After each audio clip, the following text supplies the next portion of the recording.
on, guys. Thank you, Brad. Let's go. Mr. President. Thank you, Brad. President Putin, why should President Trump trust your word now? Or saying he's going to do certain things that seem very difficult to accomplish. I think this summit was very productive for Vladimir Putin. So just a little bit more than a week ago, he was threatened with new U.S. sanctions unless he agreed to a ceasefire. And here we are just a little bit more than a week later, and he's had a full-scale summit at a U.S. Air Force base in Alaska with the U.S. president, probably the longest red carpet I've ever seen. Very good treatment, and very little came out of it. Thank you very much, Vladimir. Next time in Moscow. Oh, that's an interesting one. I think it's important to understand that for Vladimir Putin, this summit was not about making peace in Ukraine. It was about making peace with the United States, or maybe just with Donald Trump. So he accomplished that. He made his peace with Donald Trump, and his goal is to separate the Ukraine conflict from bilateral U.S.-Russian relations. It certainly looks like there's been a shift in Donald Trump's position, but we've seen this movie before.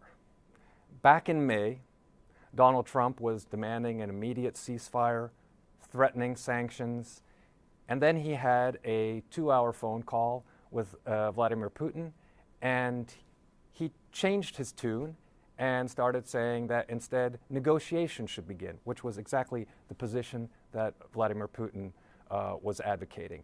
So today we see something very similar, a threat of sanctions, demands for an immediate ceasefire, and then after a long conversation with Vladimir Putin, echoes of what Putin wants, namely a grand peace agreement and a ceasefire as only part of that. What else they might see on the horizon in Eastern Europe. So if you the order is very important for Ukraine. Ukraine wants an immediate ceasefire and then talks to begin, whereas the Russians want the reverse order.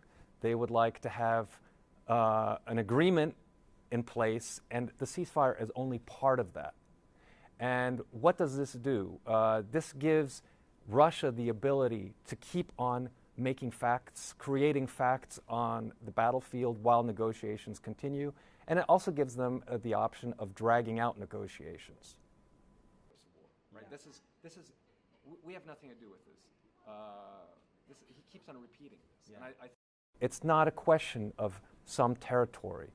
Ukraine will be able to accept the de facto occupation of some territory for an undetermined amount of time. Ukraine will not be able to, of course, accept recognizing that in a legal sense. But most importantly are these security guarantees. How do they know that Russia will not attack them again? And this is the main sticking point. We're hearing different things about what was talked about, but I am sure that they have not reached an agreement on this point with Vladimir Putin. Actually, you're gambling with World War III. You're gambling with World War III. And what you're doing is very disrespectful to the country, this country. I think there's a very big possibility that Volodymyr Zelensky will be offered a poison chalice when he comes to the White House on Monday. It's possible that Donald Trump will say, this is what I've agreed with Vladimir Putin. This is a reasonable agreement, and we now need your signature on it. And that Volodymyr Zelensky will be put before this dilemma. He can either agree to a deal that is most probably disadvantageous to Ukraine, or he can walk away from it, in which case the United States may say that they are washing their hands of this peace process and may see a justification in ending U.S. support for Ukraine.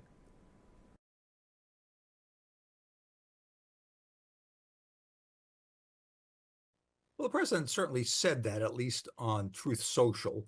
Uh, whether that's a firm commitment by the government, unclear. It does make the task much more difficult. A ceasefire can be temporary. It doesn't have to solve all of the problems that are outstanding between the two countries, but it would accomplish what Trump keeps coming back to, which is to stop the killing. Coming up with a complete agreement requires not just stabilizing the front lines, but making an agreement about any territory swaps, which are very controversial, about sanctions, and about war crimes, about the return of any citizens that have been taken. There are just a lot of issues on the table that would need to be solved. And so that task is much more difficult. So there's no deal until there's a deal. I will call up NATO in a little while. I will call up the various people that I think are appropriate, and I'll, of course, call up President Zelensky and tell him about today's meeting. It's ultimately up to them. The course of the summit was a surprise. The meeting was supposed to go on for 6 or so hours. It went on for about 3. The press conference was called very quickly. There was a huge scramble by the journalists. Then it ended without any questions, and Putin then got on his airplane and went home. That was encouraging in the sense that it meant that the two sides, particularly the U.S., went back to its allies and partners, Ukraine and the Europeans, to talk with them before it took any further steps. It did not happen that Putin and Trump made a deal and then presented it to the Europeans and Ukraine. And that had been the concern a week earlier when Witkoff had gone to Moscow, and it looked like, in fact, the U.S. and Russia might make a deal without Ukraine being present and ignoring the Europeans. So the fact that they did not make a deal, and that President Trump is talking to Zelensky. In fact, he has talked to Zelensky. Zelensky's going to meet with him. The Europeans have had the chance to weigh in several times. That's all very encouraging. That doesn't mean that at the end of the day, there won't be an agreement that Ukraine doesn't like, but at least we're in a much better place than we were a week ago.